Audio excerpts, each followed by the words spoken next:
Jika anda seorang peminat tegar anime, sudah tentu anda akan mengenali Hayao Miyazaki, salah seorang daripada, jika tidak seorang pengarah dan penulis animasi Jepun yang tersohor masa kini.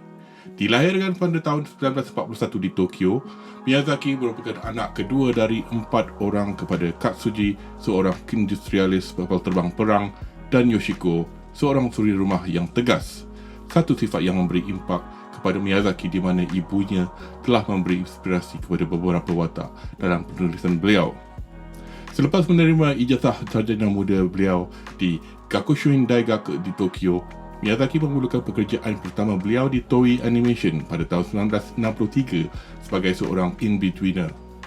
Oleh kerana kebolehannya, Miyazaki berjaya menjadi ketua animator pada tahun 1968. Ianya di Toei lagi yang Miyazaki bekerja dengan Isao Takahata yang kemudiannya menjadi salah seorang rakan kerja beliau di studio Ghibli. Selepas meninggalkan Toei Animation, Miyazaki berganding bahu dengan Takahata mengarah siri suka ramai Lupin the Third di studio Tokyo Movie pada tahun 1971. Walaupun kerjaya beliau di dalam bidang animasi, Miyazaki juga giat dalam pengeluaran manga. Di sini, beliau bertemu dengan Toshio Suzuki, seorang editor manga yang nampak akan potensi penulisan dan lukisan Miyazaki.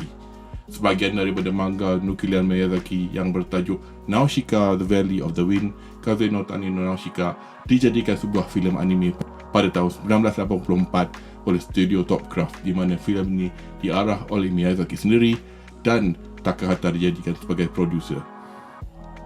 Setelah kejayaan filem Nausicaa bersama dengan Isao Takahata, Toshio Suzuki dan Yasuyoshi Tokuma, Miyazaki menubuhkan Studio Ghibli pada tahun 1985, di mana filem pertama Miyazaki di Ghibli merupakan Laputa Castle in the Sky, Tenku Hoshiro Laputa, dikeluarkan setahun kemudiannya.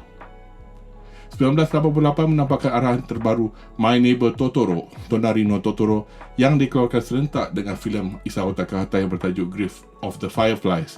Walaupun filem Totoro pada mulanya tidak mendapat sebutan sehangat filem Nausicaa, Miyazaki tetap dengan etos Ghibli yang setiap filem hasilan mereka akan diberikan tumpuan sepenuhnya dengan bajet dan tempoh yang cukup supaya ianya bermutu tinggi. Ini terbukti dengan hasil arahan Miyazaki yang kemudiannya seperti Kure no Nobuta, Mononoke Hime dan sebuah filem bagi saya yang merupakan magnum opus beliau, Spirited Away, Sento Chihiro no Kamikakushi. Filem yang kami akan ulas hari ini, The Boy and the Heron, Kimitachi wa do Ikuruka, merupakan filem arahan Miyazaki yang pertama dalam 10 tahun selepas The Wind Rises.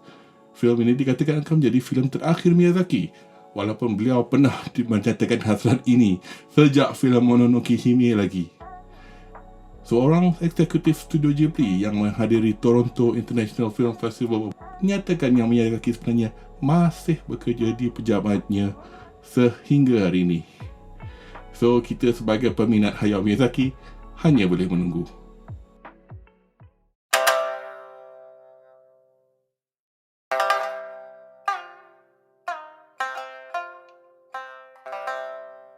あらあら、